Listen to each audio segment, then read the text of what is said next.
Thưa quý vị, tiếp nối chương trình ngày hôm nay, chúng ta sẽ cùng nhau đến với hành trình kiến tạo của một thương hiệu Việt. Đây là một thương hiệu mà nghe có vẻ khá là lạ tai so với người tiêu dùng.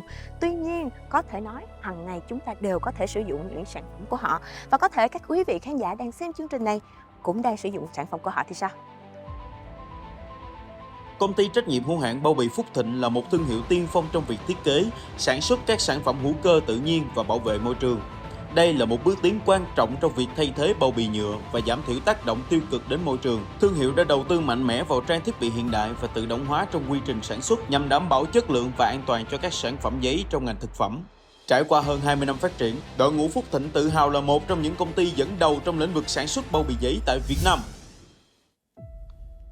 Thưa quý vị, và tiếp nối hành trình kiến tạo ngày hôm nay, mời quý vị chúng ta sẽ cùng gặp gỡ ông Nguyễn Trọng Hoàng, giám đốc điều hành của công ty trách nhiệm hữu hạn bao bì Phúc Thịnh.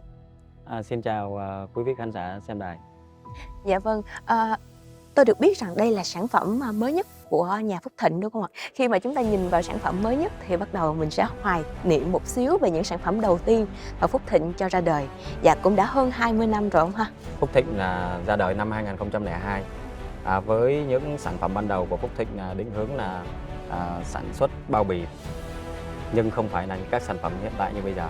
Cho tới năm 2013, trong một chuyến công tác thì ban giám đốc nhìn thấy ở sân bay và ở các nơi công cộng của nước ngoài họ có sử dụng sản phẩm đàn ly giấy, và từ đó là Phúc Thịnh định hướng rằng mình sẽ chọn một cái sản phẩm thân thiện với môi trường để là mục tiêu phấn đấu.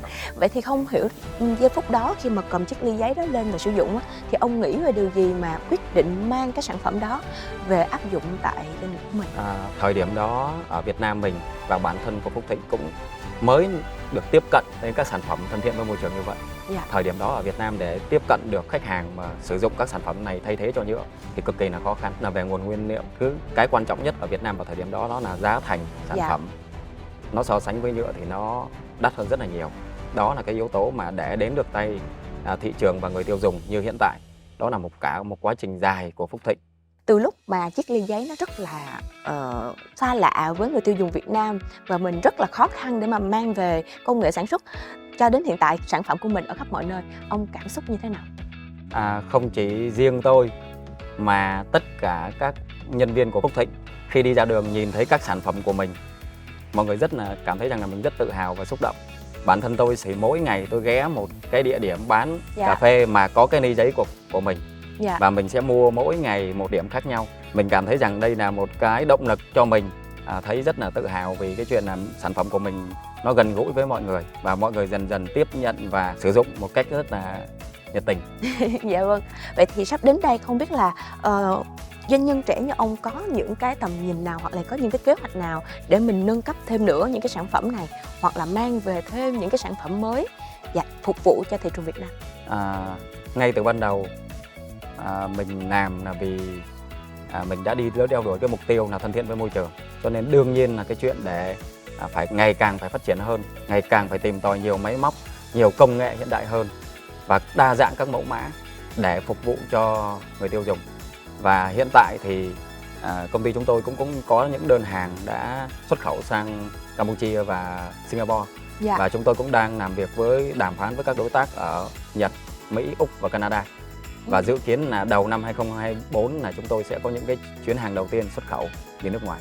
Và đó cũng là động lực để tất cả nhân viên của công ty chúng tôi luôn chăm chỉ mỗi ngày. Dạ vâng, thực ra mà nói là nếu chạm được đến thị trường Singapore thì đó là một cái thành công, phải nói là khá là lớn, tại vì thị trường Singapore là một thị trường rất là gắt gao trong những cái tiêu chuẩn về thân thiện với môi trường cũng như là an toàn vệ sinh thực phẩm nữa.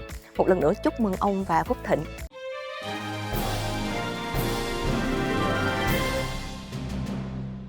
Thưa quý vị, và khép lại câu chuyện hành trình kiến tạo ngày hôm nay thì Yến Nhi thay mặt chương trình xin gửi đến anh và bao bì Phúc Thịnh một chứng nhận thay cho lời cảm ơn vì anh và đội ngũ của mình đã nỗ lực hết mình để kiến tạo nên một thương hiệu Việt rất đáng tự hào. Thay mặt cho toàn thể nhân viên công ty Phúc Thịnh xin cảm ơn chương trình và người tiêu dùng đã tin tưởng và ủng hộ các sản phẩm thân thiện với môi trường của công ty chúng tôi.